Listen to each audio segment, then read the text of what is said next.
Hello. So, let us recapitulate of what we did last time. We discussed the simultaneity of two events. That was the first thing that we discussed. We tried to see that if there are two events which occur at the same time in a given frame of reference, which we normally call as simultaneous events, may not appear to be simultaneous in a different frame, or in general they would not appear to be simultaneous in another frame. So, this is what we say is that simultaneity is relative. Okay, this will be true if second postulate is correct. Then we also started collecting our arguments to look for a new transformation, because we realize that Galilean transformation would not be consistent with the second postulate. So, we started collecting all our arguments in the lookout for a new transformation in which time has also to be made frame dependent. In fact, we gave reasonings that why we expect time also to be frame dependent. After that, we started looking for a new transformation without invoking any of the postulates of special theory of relativity. Just purely on physics grounds, we try to look for a transformation which, or we try to look at the form of the transformation, the way it should look like. And we also realize that Galilean transformation is also a special case of that. So, without using any of the postulates of special theory of relativity, we arrived at the form of these equations to which Galilean transformation is a special case. The transformation equations eventually turn out to be of the following form, which is written here. See, x prime is equal to bxx multiplied by x minus vt, where bxx is a constant which is yet to be evaluated. Y prime is equal to byy multiplied by y. Again, byy is a constant to be evaluated. Z prime is equal to bzz times z. T prime is btxx plus bttt.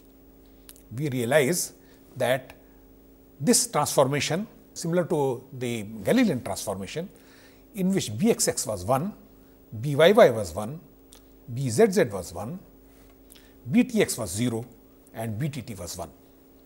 So, by taking special values of these constants, Galilean transformation can be arrived at.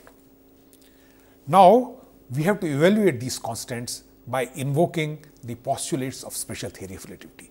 That is what we are going to do just now. See, first postulate that we try to invoke here in order to evaluate these constants is the fact that we expect all inertial frames of references to be equivalent. We do not expect any preferential inertial frame of reference. Now, we realize that if we go back to our equations and we take y prime is equal to byy multiplied by y, as this equation suggests, then let us suppose we put a rod in S frame between 0 and 1.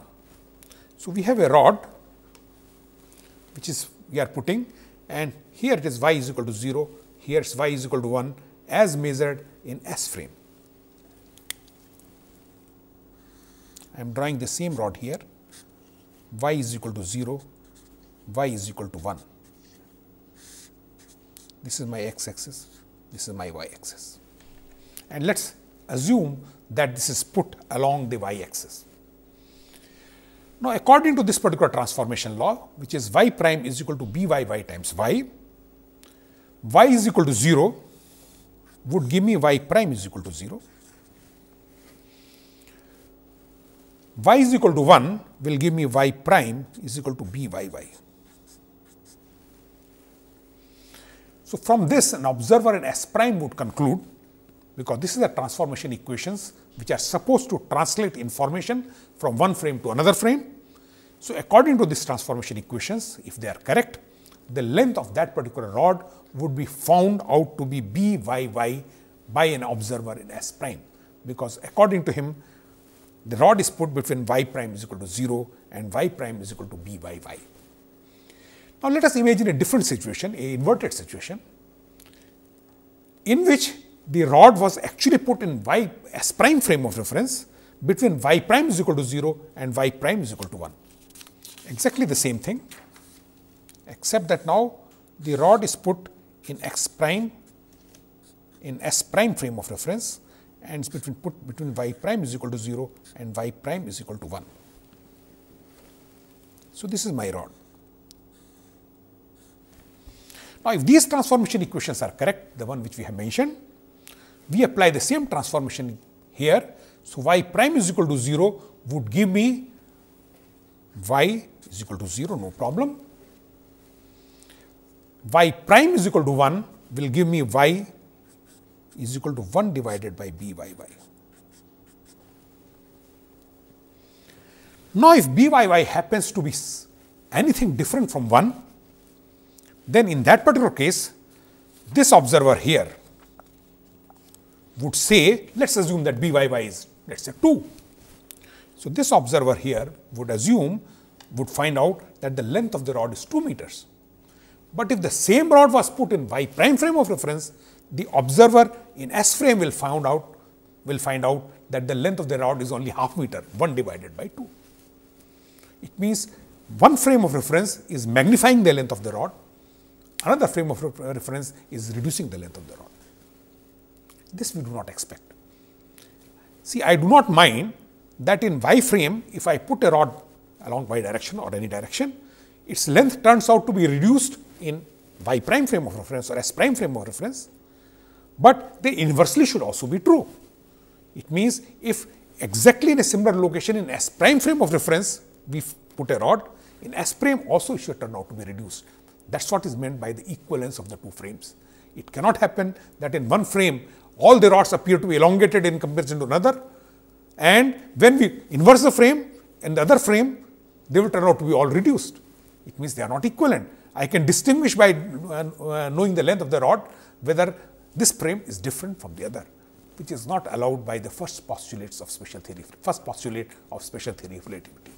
Hence, I expect that byy must be equal to 1, because unless it is equal to 1, I will be able to distinguish, I will evolve a method of distinguishing between two frames, one as magnifying frame is another is reducing frame. Hence, I expect byy to be equal to 1. So, this is what I have written in the next transparency. We first use the fact that there should be no preferential frame. If we put 1 meter rod between y is equal to 0 and y is equal to 1 meter, its length in S prime would appear to be byy as per transformation. If the same rod is put between y prime is equal to 0 and y prime is equal to 1 meter, its length would be 1 divided by byy meter, just now the way I have discussed. This is not expected as the frames become distinguishable as magnifying or reducing. Therefore, we expect byy to be equal to 1. Okay.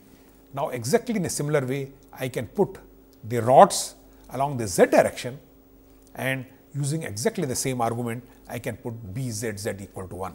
So, therefore, I must have byy is equal to 1 and bzz is equal to 1. So, two unknown constants have now disappeared. We are now left with 3 constants. Remember, same argument I cannot apply along the x direction, because in x direction there is a time dependence as well as x dependence. So, things are a little more difficult as far as the x direction is concerned. Remember, x direction is somewhat unique, because this is determined by the direction of the relative velocity, while as I have discussed in last lecture, y direction could have been rotated with respect to x direction and things would not have changed. So, now my equations become comparatively simpler with only 3 unknowns, which is x prime is equal to bxx multiplied by x minus vt, y prime now becomes equal to y, z prime is equal to z, and t prime is equal to btx x plus btt t. So, these are the 4 equations in which there are 3 unknowns bxx, btx and btt, which have to be still determined using the postulates of special theory of relativity. Now, this is the time I will involve the second postulate of special theory of relativity to determine the 3 constants. Let us assume that at t is equal to 0, when the origins of the 2 frames are coincident, a particular source of light emits a light from origin. One can always imagine like that. had it been classical mechanics, we would have always asked the question. Suppose we are asking a question, a ball is being thrown from the origins, we will always ask the question, okay, whether this person who was throwing the ball, was he stationary in S frame, or was he stationary in S prime frame, or was he stationary in any other frame? But for light, we need not answer this question, because whatever might be the frame, according to the second postulate, the light speed will always be c. So it makes no difference whether the source which was emitting light was stationary in S or in S prime or in any other frame. All I am saying that the incident when the two frames were coincident, at that instant, which is time t is equal to 0 and t prime is equal to 0, there was a source of light at the origin which emits light. Now, this light, let us assume an observer in S frame. According to that particular person, this light will emerge in a spherical wavefront which will appear as a sphere with the center, with the origin as the center of the sphere. In all the direction, it has to travel with the speed of light c as observed in S frame of reference. In S prime frame of reference, exactly the same thing would happen.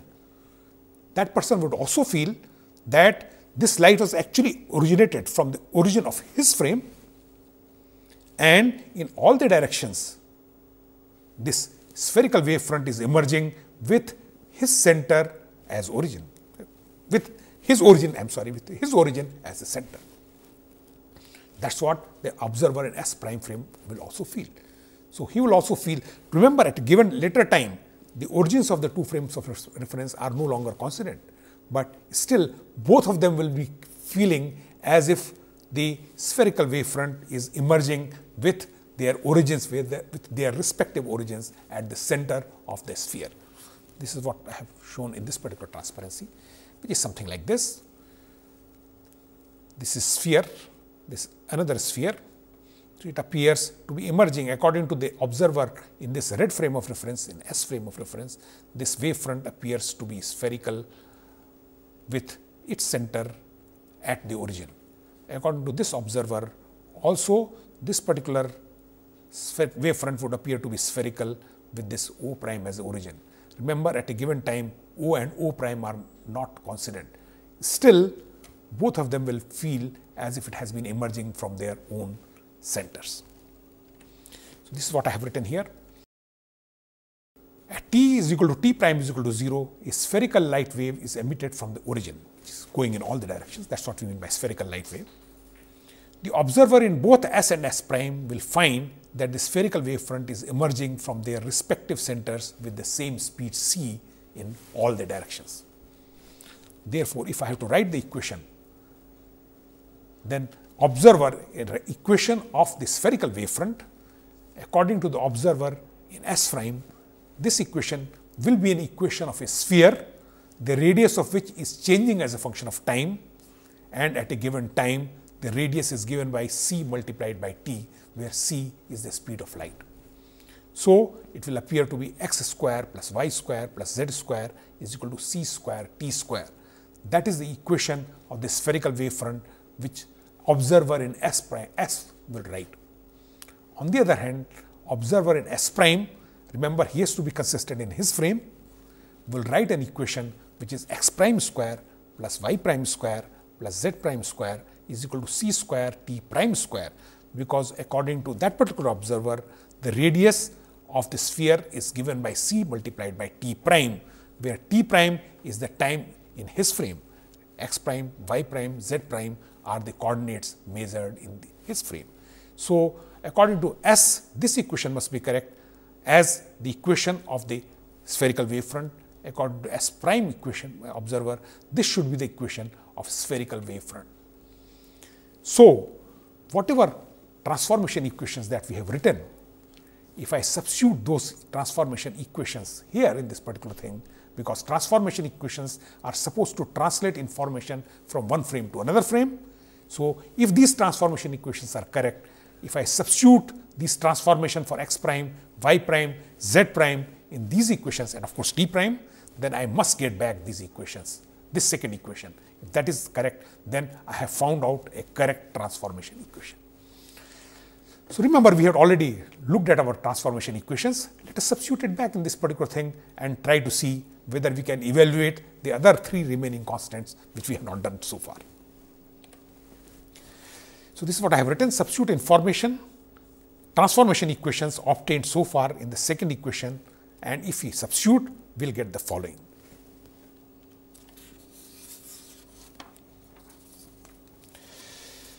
This is the equation which an observer in S prime wrote: x prime square plus y prime square plus z prime square is equal to c square t prime square. If you remember, we have reached up till this particular point, as far as transformation equations are correct.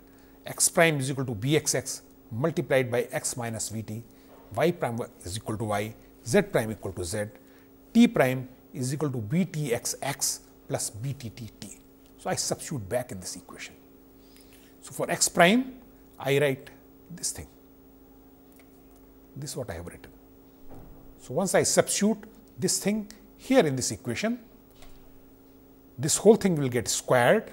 So this becomes bxx prime square, square of this, x minus vt, so square of x minus vt. So I have just put x prime square. About y prime, there is no problem. About z prime, there is no problem, because y prime happens to be equal to y, z prime happens to be equal to z. So if I substitute it back here, I just get y square, z square. Then on the right hand side, I have c square, which anyway does not change with frames. We have t prime. So for t prime, I put this equation, which is btx plus btt t. So on the right hand side, I will get c square, which I have put it here, c square, t prime square. It means the square of this particular quantity. So I have put bttx plus bttt whole square. So all I have done is these trial transformation equations have been put in x prime, y prime, z prime equation, this equation, and I want to see that I arrive back at my first equation, which is x square plus y square plus z square is equal to c square t square. If that happens to be true, then only my transformation equations are correct. So let's go to the next transparency and try to expand this. This is the equation which I had just now written in my earlier transparency. I am expanding these squares. So this is bxx square, which remains. X minus vt, I expand this equation. You know the standard equation for a plus b whole square is equal to a square plus 2ab plus b square. I use exactly the same thing here. So my a is x, my b is vt. So a square, which is x square, minus 2ab. So there is a 2 multiplied by x multiplied by vt plus b square. So v square t square plus y square plus z square is equal to c square, which is here. Then I expand this square. So this becomes btx x whole square, that is a square. So this is btx square x square 2ab. So 2 this multiplied by this, so 2 btx, I have taken this btt first. So this becomes 2 btx multiplied by btt into x multiplied by t. I have slightly reorganized this term. Then b square, which is the square of this particular term. So this becomes btt square plus t square. So all I have done is expanded these square quantities to write this equation. And I want to now pick up x square, y square, z square and try to see that it matches with the original equation x square plus y square plus z square is equal to c square t square. So let's do that in the next transparency. This is the equation which I had written in the last transparency. That's the beginning equation. Now I have started picking up terms involving x square. So this is x square. So this term contains x square. So this is bxx square. So this is bxx square. Let's see which term other contains x square. It does not contain x square. This does not contain x square. Only other term which contains x square is this, which is on the right hand side of equal sign. So I take it on the left hand side. So this equation becomes negative. So, it becomes minus c square multiplied by btx square multiplied by x square. So, this is what I have written here. So, this is the second term which contains x square. So, the coefficient of x square becomes bx square minus c square btx square. No other term contains x square. Y square is straightforward, y square only, z square there is no problem, it is z square. Then I am trying to collect two xt term, there is x and t here. So, there I am trying to collect two xt term which is here. Okay, I am taking negative sign out here. So, this term becomes positive. The coefficient of 2xt will be v multiplied by bxx square. So, this I have written here, bx square multiplied by v, this is this term. There is another term which contains 2xt, which is on the right hand side of the equal sign. So, once I bring it back, it will become negative. A negative has already been taken out. So, this term becomes positive. So, it becomes, remember we are looking at the coefficient of 2xt. So, it becomes btx ptt, btx ptt multiplied by c square. So, this is what is here. No other term contains x and t together. Now, let us look at the t square term. T square term, there is one t square term here. The coefficient of t square term is bx square plus v square, but I want to take this on the right hand side of equal sign because it is equal, I am putting this on the right hand side. So, this term would now become negative. So, bx square multiplied by v square will become negative.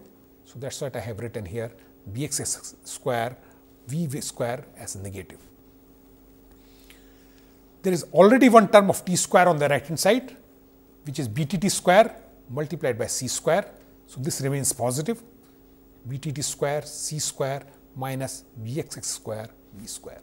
So, this is simply collection of all the terms, second order terms involving x square, y square, z square, xt and t square. I have put the equation back here, exactly the same equation, which I have put in the last transparency.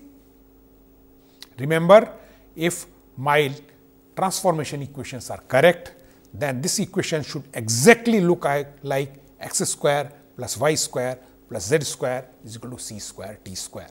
That is what we have been discussing just now. Okay.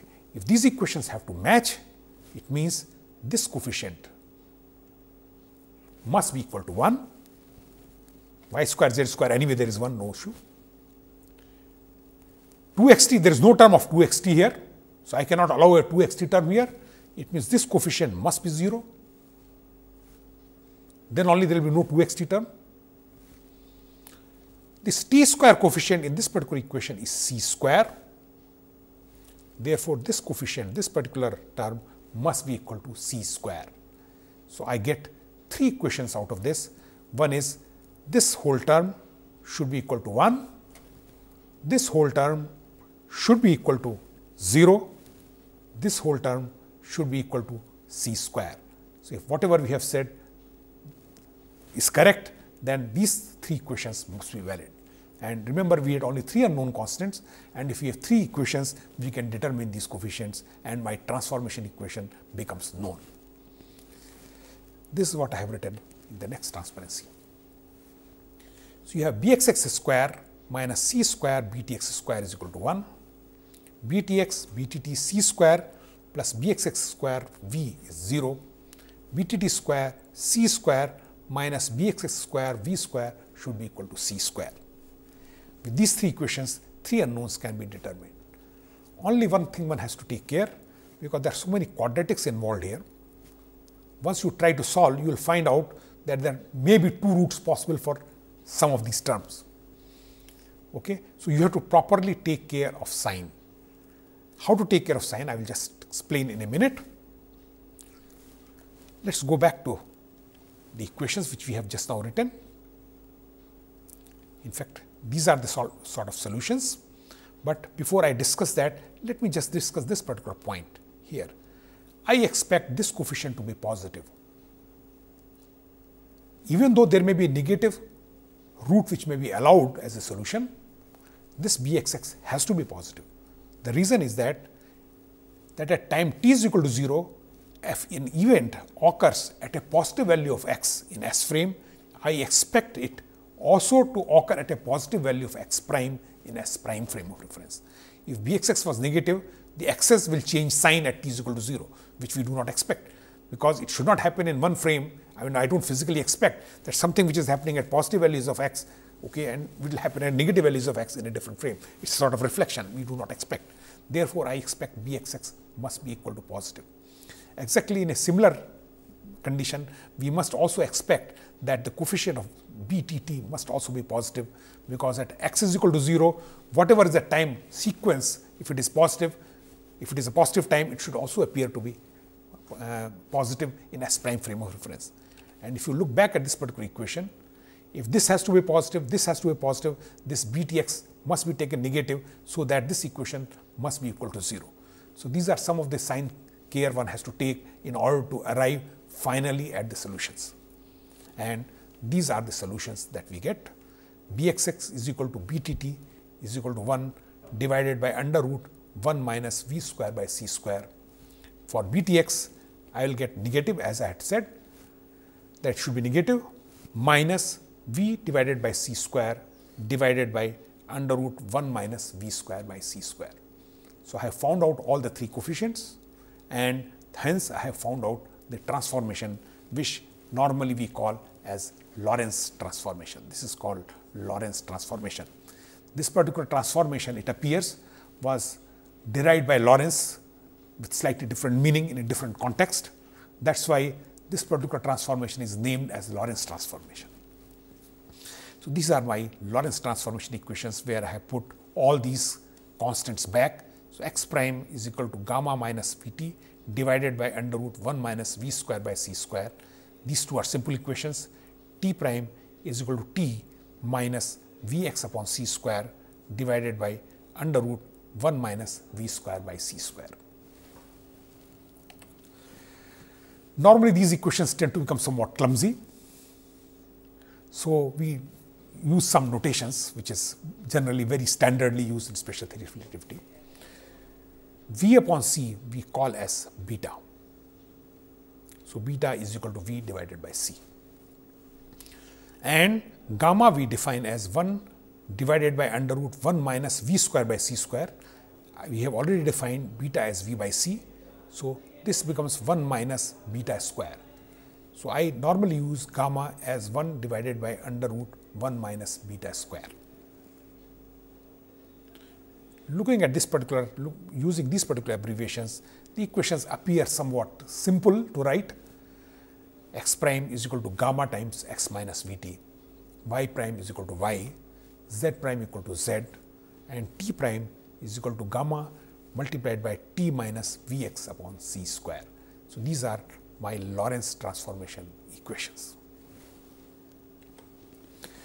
Before we start discussing these equations, let me make some observations on Lorentz transformation, which are fairly interesting and probably try to bring out some similarity or some dissimilarity with the traditional or classical Galilean transformation.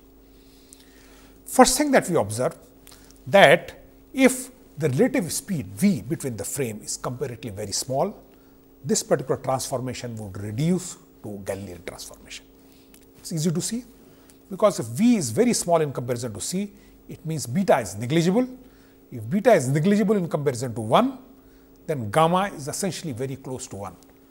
And if gamma is very close to 1, then this becomes x prime is equal to x minus Vt, which is the x coordinate transformation equation of Galilean transformation. If I look at this particular term, gamma is 1, v being very small in comparison to c, this term can also be neglected, and this equation also becomes t prime is equal to t, which is the traditional Galilean transformation equation for time, which assumed that the time is same in all the frames, t prime equal to t. So, we realize that in the classical limit, which is v much smaller in comparison to c, the Lorentz transformation is reducing to Galilean transformation. This is something which we expected, because in normal life, for example, if a car is moving or a train is moving or an airplane is moving, we never see relativistic effects, the effects that we are going to describe later. So, we definitely expect that the speeds that we are talking, if they are not really that high as comparison to speed of light, okay, we should not expect relativistic effects to be observed, and that is what we normally do.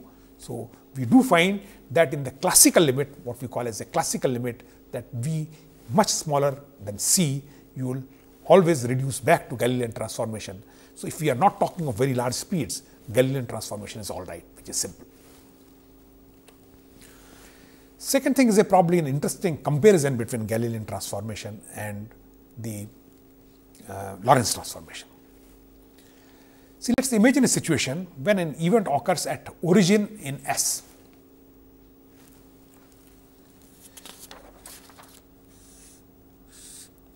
So, let us suppose this is an observer S and some event occurs at the origin. So, an observer is sitting at the origin, some event, let us assume that a train just passing by the side or anything. So, a particular event occurs just at the origin. Now, my question is that will to an observer in S prime frame of reference, would it also appear to occur at origin? Classically, you can answer this particular question, it need not be, because it depends where the origin of that particular observer in S prime or origin of S prime frame, where is it at that particular time. So, if the origin was here, S prime frame of reference origin was here, then to this particular observer, this event would be appearing to occur at a different value of x, unless the time for this event was also 0. If the time of this particular event was 0, in that particular case, this origin was constant at this origin. Remember our special conditions on the axis, and at that time, the observer in S prime frame of reference would also find that this particular event occurred at the origin. Let me just write the Lorentz transformation equation again. We have to keep on referring it quite often.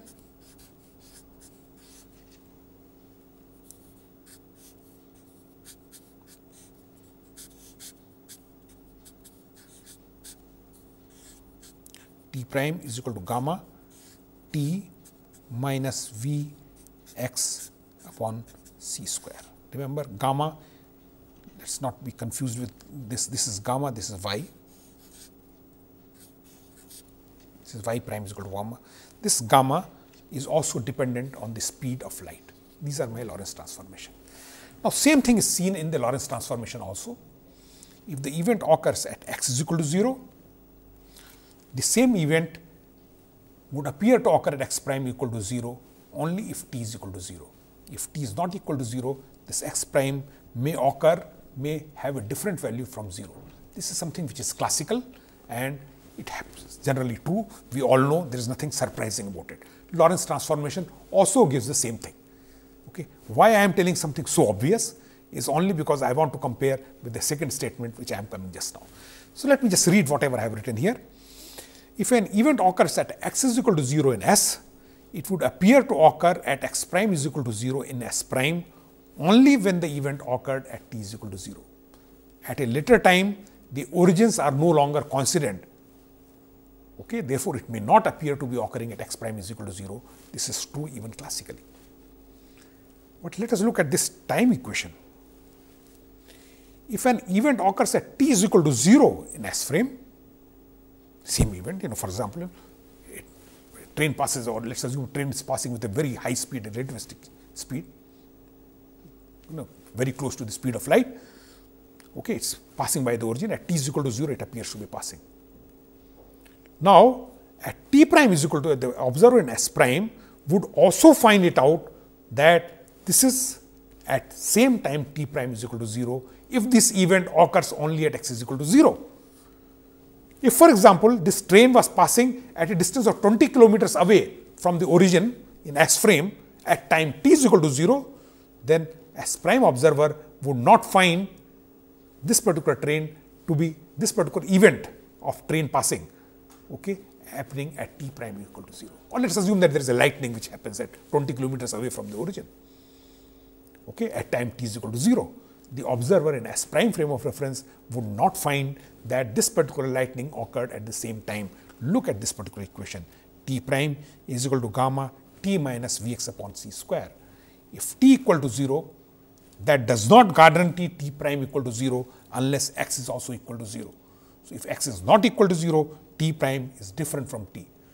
So, if an event occurs at S at 0 time, then that event may not appear to be occurring at same 0 time in S prime frame of reference unless that event occurs at origin.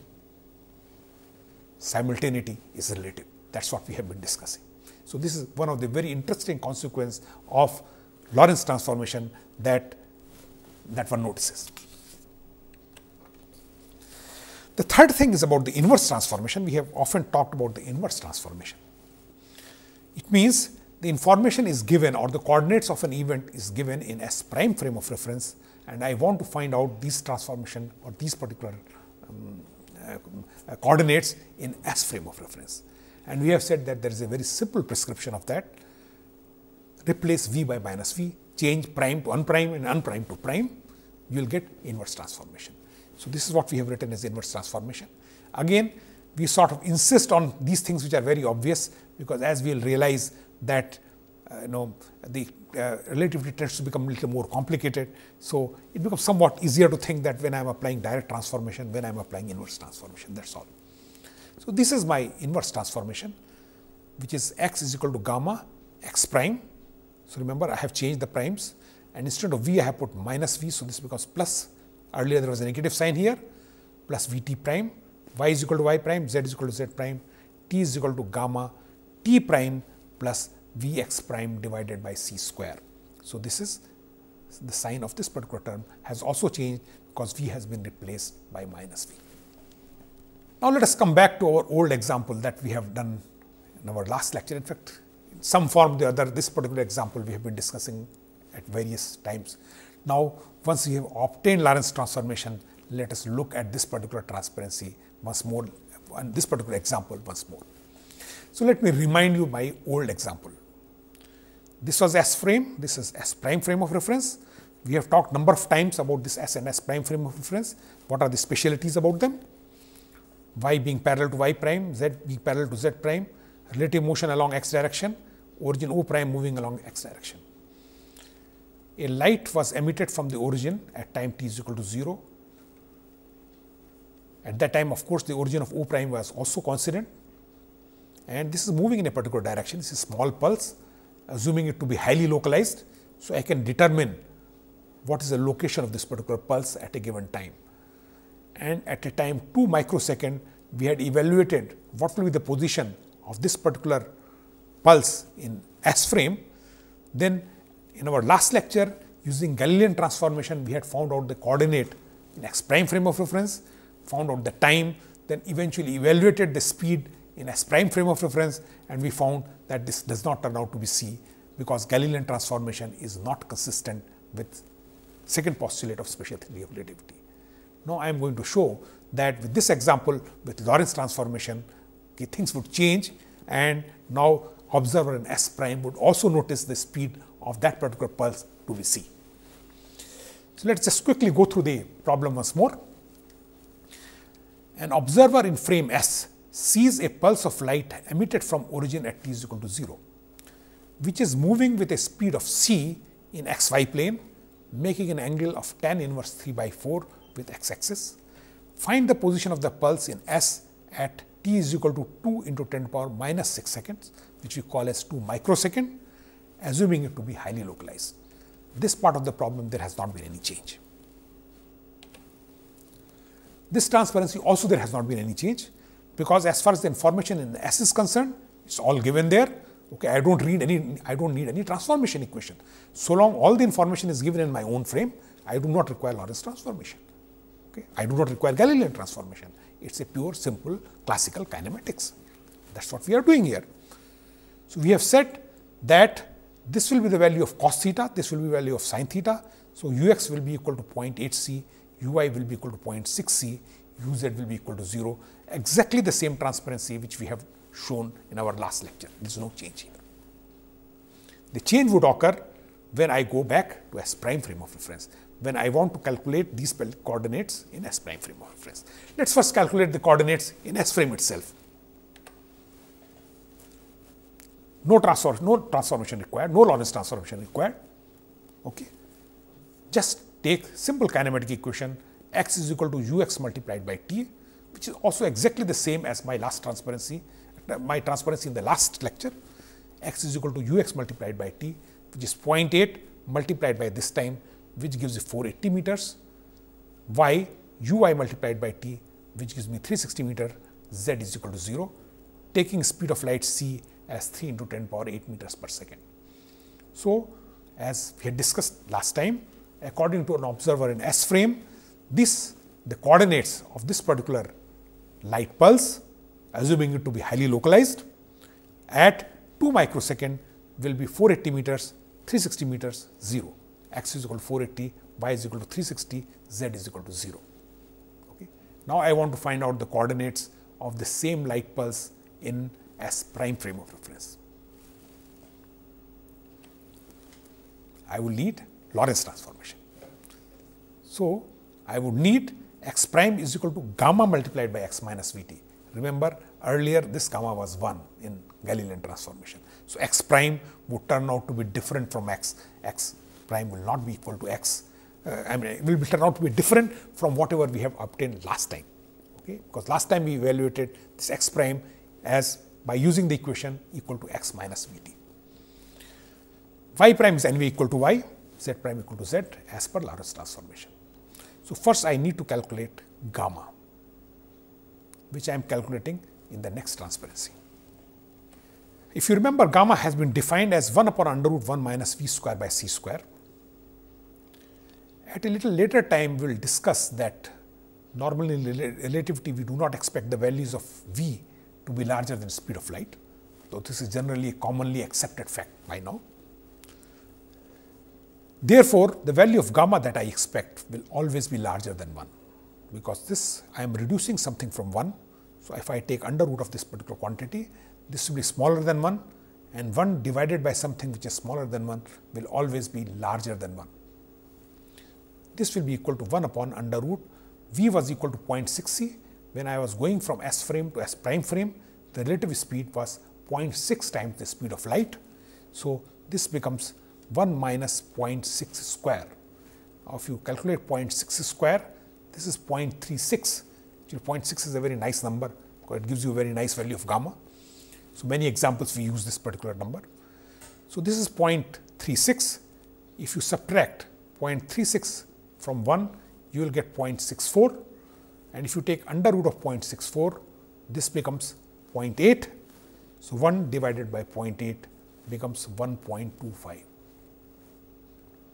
So, x prime now becomes 1.25 multiplied by 480 minus 0.6 c multiplied by 2 microsecond. In Galilean transformation, this quantity was 1. Now, this distance x prime turns out to be 150 meters, y prime there is no change, 360 meters, z prime was equal to 0. It's anyway equal to 0. So, now according to Lorentz transformation, the coordinate of this particular light pulse will be x is equal to 150 meters, y is equal to 360 meters, z is equal to 0, which turns out to be different from what we have evaluated using Galilean transformation in our last lecture. Now, not only these coordinates become different using Lorentz transformation, even the time becomes different. So, that also has to be looked into. So, I must also find out what is the time according to S prime observer. So, let us assume that this observer in S frame made a measurement at time t is equal to 2 microsecond to find out where is the pulse of light. Let me call that as an event. Okay. Now, according to an observer in S prime, this event would occur at a different time and not at 2 microsecond. As far as emission of light pulse is concerned, because this occurred at t is equal to 0, so t prime was also equal to 0, there was no issue. But now this event is no longer at the same t value as observed in S frame. So, what will be the time of this event as seen in S prime frame of reference? How do we find out? Use the fourth equation of Lorentz transformation. So, this is what is the fourth equation of the Lorentz transformation, which is T prime is equal to gamma T minus Vx divided by C square. Gamma we had already calculated, this is 1.25, so this was 1.25.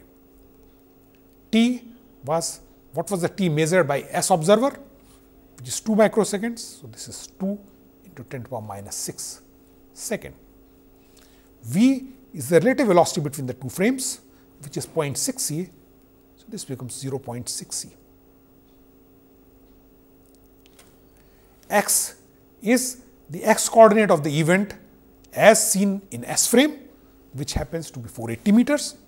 So, this x must be substituting, we must substitute for x 480 meters divided by c square, taking c as 3 into 10 to the power 8 meters per second, as we have normally been taking to make our numerical calculations easier.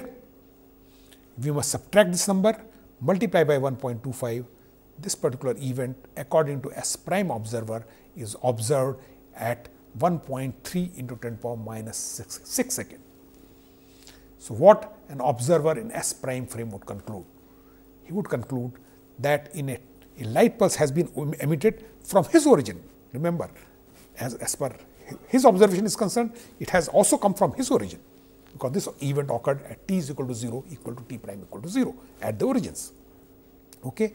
But now the light has travelled only for 1.3 into 10 to the power minus 6 second at a time when observer in S measured the position of the light pulse. So, they will differ in their times, and according to the observer in S prime, the x coordinate will be 150 meter and y coordinate will be 360 meters. So, according to him, the light has travelled for a time 1.3 into 10 to the power minus 6 second, not 2 into 10 to the power minus 6 second, okay, and have gone in x direction a distance of 150 meters and in y direction a distance of 360 meters. So, I can calculate what will be the speed of the light as will be determined by an observer in S prime. All you have to do is to divide x and y by their times. Remember, we have to be consistent in the frame. This information must be in S prime's own frame. X prime is also in his frame, y prime is also in his frame, t prime has to be in his frame. Let me just read whatever I have written. When observer in S measured the coordinate of the light pulse in his or her frame of reference, the time was 2 into 10 to the power minus 6 second in S. The observer in S prime would differ. According to S prime, the observer in S made a measurement not at 2 into 10 to the power minus 6 second, but at 1.3 into 10 to the power minus 6 second. In this frame, in this particular time, the light pulse actually moved a distance of 150 meters in x prime direction and 360 meters in y prime direction. This is the statement which I was trying to make, saying that distances have become different, the time also has become different.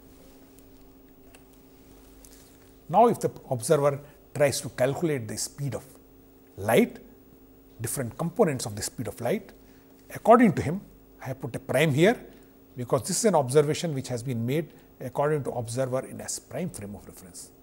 So, this is u x prime would be the x distance travelled by the light, which is 150 meters in a time of 1.3 into 10 to the power minus 6 second. This would give the x component of the speed of light or speed of that particular pulse, which now turns out to be 1.154 into 10 to the power 8 meters per second. Uy prime is 360 divided by the time. So, it has travelled 360 meters of distance along the y direction in a time of 1.3 into 10 to the power minus 6 second. So, according to him, the speed will be 360 divided by 1.3 into 10 to the power minus 6. This is 2.769 into 10 to the power 8 meters per second approximately. Of course, u z prime is equal to 0. Now, if everything is what I am saying is consistent, then if I take this square plus this square plus this square and take under root of that, I must get speed of light, because according to observer in S prime frame also, this light pulse must travel with the speed of light. That is the postulate with which we have started. That is the postulate with which we had evolved Lorentz transformation. So, we must get back the speed of light. This is what I have done here. The speed of this pulse in S prime now will be given as u prime is equal to under root ux prime square plus ui prime square plus uz prime square, and if you just take the exact numbers, you will get equal to 3 into 10 power 8 meters per second as expected. That turns out to be the speed of light. Okay. Now, you remember, see last time what was the difference when we had evolved everything as per Galilean transformation? The coordinates had changed last time, but this time was same. So, this ux prime was turning out to be smaller than ux, while ui prime was same as ui. So, obviously, when I was taking square and adding to evaluate the magnitude of the speeds, this was turning out to be different.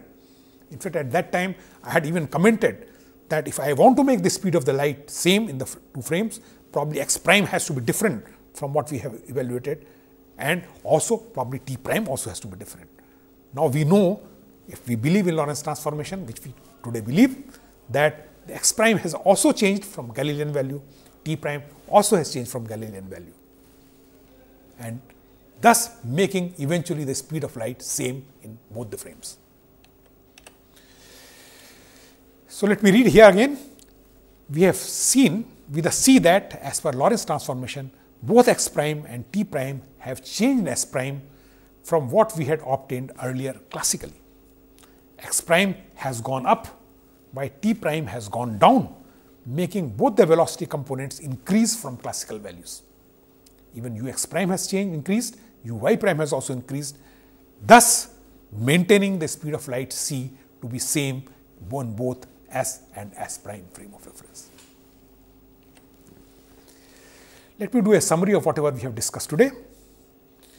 First thing that we did is we arrived at Lorentz transformation, the well-known Lorentz transformation, which is consistent with the second postulate. So, that is my first thing. We finally arrived at Lorentz transformation, which satisfies the second postulate. Then we discussed the old example of light emission to show that indeed the speed of light is maintained in both the frames. Thank you.